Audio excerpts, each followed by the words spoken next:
Actually છે ને આ હાથમાં ઝંઝણાટી અને દુખાવો બહુ રહેતો હતો અને ડૉક્ટરે મને ઓપરેશન કરવા માટેની સલાહ આપી હતી. પછી મને એક મારા રિલેટિવ છે, એમણે મને સજેશન આપ્યું કે તમારી પાસે બતાવવું આમ. એટલે મેં તમારો કોન્ટેક્ટ કર્યો અને લગભગ મને તકલીફ 2 વર્ષથી હતી. એના માટે મેં લગભગ 50 દિવસની ફિઝિયોથેરાપી લીધી હતી. પછી ડૉક્ટરે ના પાડી કે હવે ફિઝિયોથેરાપી ના લેવાય આટલી બધી, એટલે હવે તમે ઓપરેટ કરાવવા માટે નિર્ણય લઈ લો. ઓપરેશન માટે કહી દીધું હતું કે ઓપરેશન કરાવો તમે એમ.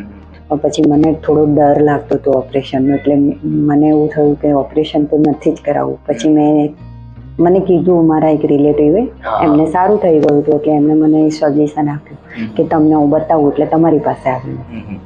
આપણે 4 વખત સારવાર કરી, આજે 5મી સારવાર છે. અત્યારે કેમ છે તમને? સારું છે, ઘણું સારું છે મને તો.